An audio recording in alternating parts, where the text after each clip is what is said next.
Oke guys, gua Rangga di sini sebagai pembawa acara mini podcast di channel Jelotix. Oke, di channel Jelotix ini kita memiliki beragam konten dan ini adalah konten mini podcast pertama untuk channel Jelotix ini.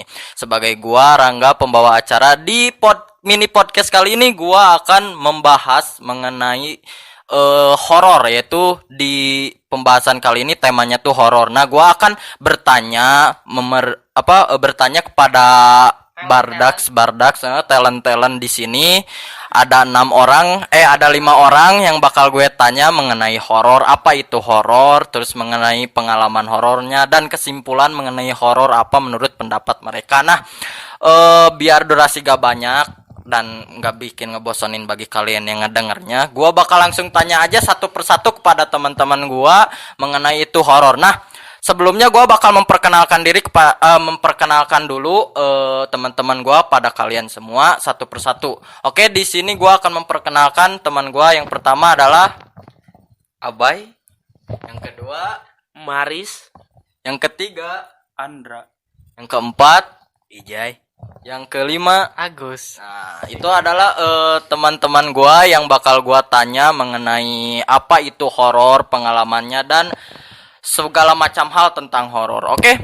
Gua bakal tanya pertama mengenai apa itu horor, pengalaman pertamanya dan juga kesimpulan mengenai horor kepada teman gua yang bernama Andra dulu, coy. Oke, Andra, apa yang lo maksud mengenai horor? Terus pengalaman tentang horor dan juga kesimpulan mengenai horor yang lu tahu. Menurut pendapat lu aja, itu bebas, oke? Oke, gue jadi first nih. Woi, kenalin gue Andra ya. Gue sih percaya nggak percaya sama horor tuh percaya sih. Soalnya pernah ngalamin. Berapa? Dihitung sih 3 kali kurang lebih. Kalau lebih nggak tahu lah. Pertama kayak gue mau cerita yang waktu di kereta. Horor kereta. Oke, horor kereta. Tuh terasa. Horor kereta. Dari Bandung Jakarta. Asik. Kalau nggak salah gue waktu kelas SD kelas 3 gitu, kelas berapa ya? Pokoknya segituan lah. Oh, masuk SD soalnya. Iya, SD lah anjing.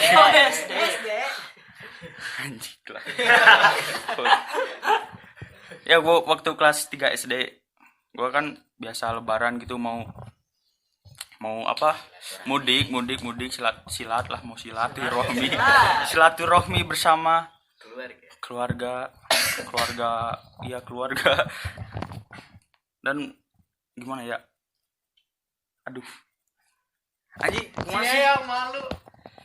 gimana sih ngejelasinnya anjing. Waktu gue baru nyampe mana ya? Boleh campur Sunda. Anjing body Jadi ngesuain lu kayak. Oh, sorry Gan. Gue yang kereta lupa lagi anjir lah. Anjir. Ya udah sekarang ganti. Dilupain. Ganti yang waktu gua wudu ya. Ini cerita waktu gua wudu. Oke. Nah, kalau waktu gua wudu sama itu juga di Jawa, gua lagi mudik. Terus waktu malam gitu jam berapa? Jam 10-an lah. Gua sama keluarga dari Garut mau mau wudu, mau sholat isya. Nah, waktu itu gue keluar rumah, kan kamar mandinya di luar kayak gitu, perkampungan lah, pedesaan. Kalian tahu lah gimana. Dimisah gitu kamar mandinya. Iya. Nah, waktu gue wudu, gue 4 orang gitu, bibi 1, terus Emang kedua. nggak ada emang ini. Mang Cuanki nggak lewat. Sama bibi, terus sama anaknya bibi gua, apa itu disebutnya lah, dua ya itulah cewek, keponakan. Terus gua sendirian. Nah, kan waktu ngantri kan bibi gua dulu yang pertama. Nah, waktu gua ngantri nungguin ya, gua kan bosen lihat kanan kiri, tiba-tiba gua Dem, bener sekali dem. Anjir. Ada Mbak Dini gitu jalan. Mbak Dini. Jalan gak kelihatan kakinya gitu. Ngelewat aja di jalan sebelah rumah gua. Rumah nenek gua anjir lah. Kuntilanak jalan. Emang sih nggak ada kakinya, cuma kayak lancar gitu jalannya, nggak ada hambatan gitu. Pakai sepatu roda enggak itu? Nggak pakai. Mungkin jalan tol. Mungkin ini apa sudah mengelmu di Iron Man gitu. Ngelmu. Jadi kayak yang melayang-melayang gitu. Invisible food apaan lah anjing. Nah, kok bisa gitu lancar gitu ya? Padahal kan konon katanya apa ya? Setan itu apa ya? Apa ya? Makhluk ecek-ecek. Makhluk ecek-ecek. Makhluk halus mungkin mungkin saking halusnya itu anjir jalannya saking halusnya lancar sekali tanpa hambatan. Nggak ada buffering. Nggak ada polisi tidur tidak masalah anjir. Udah bayar uang tol gitu. Uang tol apaan coba kon ganti dah lah gua Itu pusing. Nah, itu ada pengalaman. Terus pertanyaan gue yang terakhir, kesimpulan lo mengenai horor apa lo ketika setiap kali mengalami horor lo bakal terjadi trauma atau apakah itu menjadi bikin penasaran tentang hal gaib yang menurut lo alamin? Lo bakal lebih penasaran atau malah jadi trauma ketika lo ngalamin suatu hal yang gaib? Ya gue mau nambahin yang tadi. Silakan. Tambahin mah. Waktu gue ngelihat itu gue nggak bilang siapa sih, biar sengaja kan, biar nggak pada takut. Bangsat lah ya. Terus tadi yang ditanyain Kang Rangga apa tadi teh? Setelah ngalamin kejadian horor, apakah lo mistis, apa lo jadi trauma atau malah makin penasaran mengenai hal yang horor itu atau mistis? Kalau gue sih makin penasaran sih, tapi udah lama ini, udah waktu masuk SMK nggak pernah lagi lihat. Penasaran gitu, pengen diundang, gimana ngundangnya gitu. Ngundang tetangga hajatan. Oke lah, gue sih percaya aja. Ganti. Langsung next aja. Oke, next itu adalah cerita dan pendapat mengenai horor yang Andra sampaikan mengenai horornya. Sekarang gua bakal lanjut ke pertanyaan ke orang teman gua kedua, yaitu kepada teman gua bernama Agus Mulia. Oke, Agus Mulia boleh berikan jawaban mengenai 3 pertanyaan menurut gua. Kalau gue sih ke hal-hal mistis tuh gimana ya? Kurang antara percaya nggak percaya sih, lebih menengahi lah ke mistis tuh. Malah punya cerita konyol sama hal yang mistis. Yang waktu itu yang udah pernah gue ceritain waktu itu yang di kelas. Belum. Yang gue sombral anjir. Yang gue sombral. Ya udah kan ini penonton yang ngedenger. Yang gue sombral sama orang yang suka kesurupan. Udah passionnya nih kesurupan. Ceritakan kembali. Oh, jadi waktu itu teh kan ada teman dari kelas lain datang. Teman kelas lain itu teh suka istilahnya pas dia datang, gue sama salah satu talent Jelotik yaitu Leon yang gak datang sekarang di kelas itu nanyain sama dia yang baru datang ke kelas gue, gimana sih caranya kesurupan? Nah, dia nggak jawab, tinggal ngomong aja sombral. Gue nanya lagi ngomong sombral gimana? Enggak goblok. Enggak gitu anjing, enggak gitu anjing. Itu udah sombral. Ya istilahnya ngomong gitu ya istilahnya tah. Nah, kami langsung gue sama si Leon ngesengajain ngomong sombral gitu, ngomong Yuri. Malah dianya yang kesurupan. Oh, jadi niatnya tuh lu tuh bikin sompral penasaran Penasaran. terjadi ke diri lo atau enggak, ternyata malah orang yang gampang kesurupan. Yang kesurupan lagi yang kesurupan. Jadi gimana ya? Gue tuh masih kurang gimana kurang percaya amat lah sama hal-hal horor gitu. Setannya bercandanya jelek lah. Bercandanya jelek. Sampai waktu itu kan ada teman gue salah satu di sekolah yang bisa lihat gitu-gitu. Ya gitu-gitu. Apa gitu-gitu? Ya gitu-gitu. Ya gitulah maksudnya makhluk astral atau anjay nih goblok.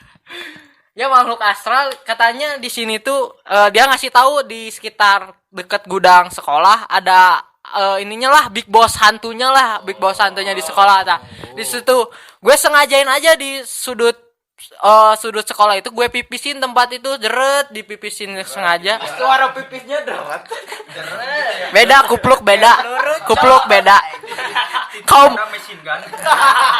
Kaum kupluk beda bos. Oh, kaum kupluk beda. ya gue sengajain pipis di sana biar langsung lah maksud gue biar datang lah apa gitu biar nampakin diri ternyata ya be aja sampai pulang sekolah juga be aja nggak ada apa-apa. Masih penasaran lah gue mah ke hantu-hantu gituan malah. Kisah mistis. Coba anjing. Gak mungkin. Tak ada hantu yang bisa nyunat. Gak gitu. Sama apa banyak sih sebenarnya kisah-kisah sompral sih sebenarnya. Kan nanti juga kan next muncak nih. Gue mau sompral lebih parah biar bisa nemu. Meskipun korbannya bakal semua ya bodo amat lah. Ya jadi intinya sih gue masih di tahap tengah lah istilahnya. Di tengah-tengah antara percaya nggak percaya sama hal-hal mistis kayak gitu. Jadi next siapa lagi nih yang cerita? Oke itu jadi menurut Agus hal horor itu kesimpulannya dia masih penasaran dan kurang percaya gitu. Jadi setengah-setengah ya menurut Agus tentang mistis. Oke. Santo waktu itu juga ada yang gambar burung hantu di bor papan tulis kan di kelas. Dia ngegambar burung hantu. Di kelas itu mendadak ada yang kesurupan katanya gara-gara gambar burung hantu. gue heran aja anjing cuman gara-gara burung itu doang masa keganggu hantu itu. Ya itulah. Ya anjing hantu tuh yang nggak bisa gimana gitu anjing sensitif amat anjing. Gambar puyung-puyung. Oh jadi pengalaman yang dialami oleh teman gua Agus atau talent gua ini adalah Agus. Menurut dia karena pengalaman yang dialami itu pengalaman horornya tuh konyol. Jadi mungkin pendapat dia tuh tentang horor atau mistis tuh malah setengah-setengah. Jadi ya percaya atau enggak. Jadi bikin penasaran lah. Oke sekarang bakal gua lanjut mengenai hal horor pendapat menurut ini coy. Siapa yang mau lanjut lagi di talent 3? Oke, kita bakal langsung lanjut ke talent satu lagi, yaitu Ijay menurut pendapat dia tentang horor itu apa dan pengalamannya. Oke. Sang pecundang. Halo semua, nama gue Ijay. Sebelumnya percaya nggak percaya, gue Salah tentang satu paling pecundang di sini. tentang horor ya takut sih banyak, lebih balance-nya ketakut sih gue tuh. Ya makanya juga pecundang. ya makanya dijuluki sebagai pecundang. Kenapa? Karena dari sekian banyaknya member Jalotik ya gue paling penakut sih. Ngaku lah laki-laki. Kisah horor-horor yang pernah dialami Jay. Ya di waktu itu tanggal berapa gue lupa, terus hari apa gue lupa, pokoknya ya pokoknya gue ingatnya jamnya gue ingatnya jam sekitaran 2:30 tepatnya malam. Nah di situ gue lagi nonton TV, depan TV banget ya, nggak depan rumah, lagi nonton. Lu tatap-tatapan sama TV? Enggak, iya kan nonton judulnya. Nah, gue lagi nonton tuh. Padahal gue nggak ngeganggu apa-apa ya, juga enggak ataupun apa.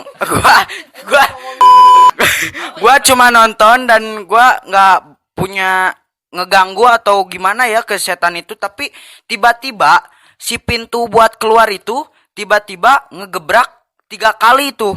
Yang waktu lo lagi nonton tuh padahal lo di jam 3 itu begadang tuh bukan niat pengen ngeganggu, cuman pengen ya nonton TV biasa aja karena gak bisa tidur, tapi tiba-tiba ada yang ngeganggu lo, kayak pintu dipukul atau kayak yang mau dibuka tapi ternyata pintunya Pintunya tepatnya ya gitu, padahal gak ngebuka ataupun logor ya.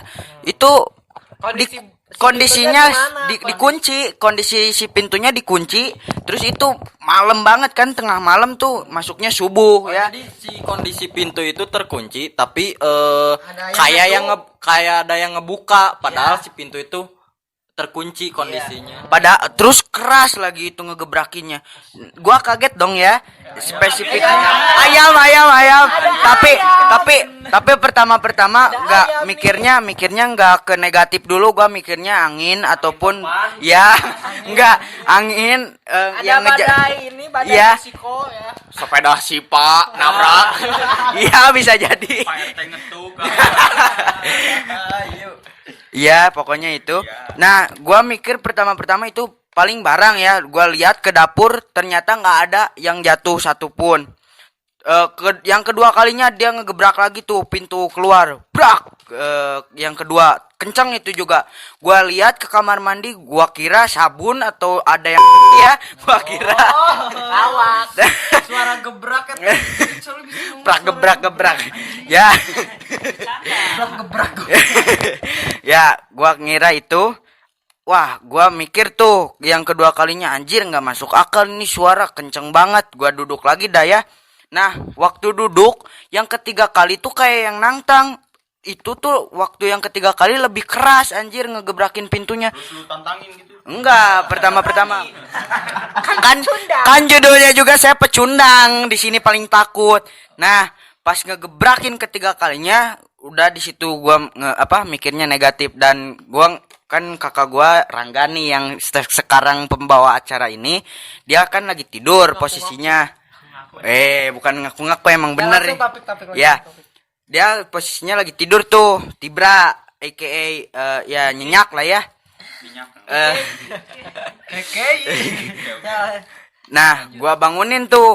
Agak ada yang ngeganggu. Ada yang ngeganggu adikmu ini. Iya. Ya, kata gua tuh gitu. Ya dia nggak ngerespon ya, karena dia tidurnya nyenyak. Jadi tidak memperdulikan adiknya yang sedang diganggu. Dan gua ngambil HP tuh, diambil sama gua HP dia. Gua nyetel surat-surat biar dia nggak ngeganggu. Surat-surat murotal biar dia nggak ngeganggu. Ya. Gua setel tuh, disetel di tengah rumah. Gua berdiri, tiba-tiba si video di pause tiba-tiba tuh, nggak tahu sebabnya apa dan kenapa tiba-tiba terhenti. Tiba-tiba terhenti tuh video. Nah, gua makin merinding dong, makin merinding dan takut ya. Makin merinding dan takut di situ. Nah, hampir nangis tuh gua. Ya udah, daripada gua nangis mending gua tantang tuh hantunya. Tapi sesudah gua tantang gak ada respon lagi dan kakak gua terbangun. Sudah sih, itu saja cerita dari gua, Ijay. Ya kalau diceritain lebih banyak itu lama. Ya sudah segitu saja. Kesimpulannya tentang horor dan mistis menurut pendapat lo apa? Jadi kesimpulannya Ijay itu pecundang. Iri bilang bos. Nah, kesimpulannya hanya jangan. Menurut lo tentang horor tuh apa? Ya, horor tuh mistis ya, lebih tepatnya mistis, menakutkan dan menegangkan. Ya sudah, itu saja, terima kasih. Kalau gua mah di posisi Ijay baca ayat kursi anjing. Kalau gua tantangin ini. Oke, itu adalah jawaban mengenai horor atau mistis dari dari adik gua Ijay ya, saudara di sini, mengenai horor. Nah, sekarang kita bakal lanjut lagi, ada 2 orang lagi yang akan menceritakan mengenai horor dan kesimpulan tentang horor. Selanjut siapa ini, coy? Maris atau Ibe ini. Oke, kita bakal langsung sambut aja langsung Maris. Oke, Maris, saudara Maris. Jangan nyebut nama sekolah, Riz. Ya enggak, santai aja anjir. Halo guys, sekarang gue di sini Maris. Gue tadi mau ngejawab pertanyaan dari Rangga tentang apa mistis-mistis kayak gitu kan. Gue sendiri juga sedikit percaya atau tidak percaya sih sebenarnya. 50-50% lah. Soalnya 50-50. Soalnya iya, soalnya gue juga dari kecil sampai sekarang belum pernah ngerasain hal mistis. Makanya udah cerita berakhir. makanya gue gak pernah tahu maksudnya kayak gimana ini. Tapi gue pernah ngelihat orang yang lagi ngalamin hal mistis. Kayak apa tuh ngalaminnya kayak apa? Kayak yang kerasukan gitu. Jadi gue itu pernah bersekolah di salah satu sekolah elit lah mungkin. Mungkin elit. Elit di daerah kami. Waktu itu ada sebuah acara lah, disebutnya acara malam. Banyak semua siswanya Setengahnya. ya kisaran dari setengah siswa dari sekolah itu kumpul-kumpul waktu malam hari. Di situ itu ada acara yang membuat si anak-anak keluar dari ruangan, berkumpul di tengah lapang ya. Ketika semua sedang berbincang-bincang santai, tiba-tiba ada beberapa perempuan lah memiliki tatapan kosong dan tiba-tiba menjerit sendiri kayak gitu. Dan itu juga nggak satu, kayaknya dari satu ke yang lain tiba-tiba ngebanyak. Estafet kayak estafet lagi. Masal semuanya banyak. Masa Namanya juga masal. masal. Ada juga nah waktu kesurupan gitu, ada juga yang tiba-tiba lari ke belakang ruangan kelas yang paling ujung, di mana itu yang menurut gue paling menakutkan sih di situ. Kan dari kita semua dari sana nggak ada tuh yang nyadar ke sana. Tiba-tiba temennya bilang itu temen gue lari ke sana, dikejarlah sama semua panitia mungkin ke sana. Dilihat ternyata dia berdiri sendiri, tatapannya kosong dan dia tidak berbicara apa-apa sih, cuman diem aja. Semua kan heran kenapa gitu bisa lari ke sini tatapannya kosong. Dibawalah sama temen-temennya, kayak dirangkul lagi. Tetap masih berjalan tapi tatapannya kosong gitu. Gue aneh di situ. Gue nanya, itu kenapa? Kayaknya kemasukan. Oh, kerasukan. Masuk angin. Oh, kerasukan mungkin kayaknya. Kerasukan, bukan kemasukan. Kemasukan kan banyak. Anjir. Itu banyak. Kerasukan kayaknya, anjir. No, waktu udah dibawa lah si anak-anak yang kerasukan itu ke lapang lagi. Dipanggil lah orang yang ahli lah mungkin dalam bidangnya untuk menyadarkannya mungkin. Perjurigan mungkin disebutnya seperti itulah. Nah, hampir menhati sepertinya. Disadarkanlah oleh mereka yang mengerti. Tiba-tiba ketika udah sadar mereka tuh pingsan. Ya udah langsung dibawa aja ke ruang UKS, soalnya kan udah pingsan gitu, mau diapain lagi? Perempuan soalnya kan. Bawa aja ke UKS. Mantap diapain lagi? Enggak ya, udah bawa aja ke ruang kesehatan. Nah, gue juga di sini gue sama teman gue sendiri ngobrol nih. Kenapa ya orang-orang bisa kerasukan kayak gitu? Apa sih penyebabnya? Nah, gue nanya ke teman, "Lu pernah enggak kerasukan?" "Enggak." Langsung dianya juga nanya ke gue, "Kalau lu pernah?" "Enggak." Tapi gue pingin. Asli. Soalnya gue gak pernah gitu ngerasain hal mistis secara pribadi sendiri. Cuman gak ada sih, tapi cuman juga. Iya, cuman seperti itulah mungkin pengalaman gue ya mengenai hal mistis itu. Jadi menurut gue kesimpulannya sekarang kembali lagi ke diri kita sendiri mungkin tentang percaya mistis atau tidaknya, tentang cara kita menyikapi terhadap hal itu. Jadi tidak perlu menaikkan salah satu pihak atau menjatuhkan salah satu pihak ketika kita membahas hal mistis tersebut. Oke kan, itu adalah cerita horor, bukan cerita horor ya. Mistis, mengenai mistis, pertanyaan mengenai mistis, podcast part 1 pengalamannya, terus pendapat mengenai horor dan mistis untuk part 1 ya. Jika kalian ingin melanjutkan dan menurut kalian video ini dan konten ini menarik, bisa kalian lanjut di part 2 ya. Oke, gua tutup dulu, sekian untuk part 1. menurut kalian channel ini menarik bagi kalian, bisa kalian subscribe. Dan menurut kalian video ini bagus sekali kontennya, bisa kalian like. Dan jika menurut kalian video ini patut untuk ditonton bersama-sama dan bermanfaat, bisa kalian share. Dan menurut kalian konten ini ada kekurangan atau hal yang menurut kalian kurang, bisa kalian beri kritik, saran di kolom komentar. Oke, cukup sekian. Terima kasih bagi kalian yang telah menyempatkan waktu untuk mendengar dan menonton. See you next time untuk part 2. Bye.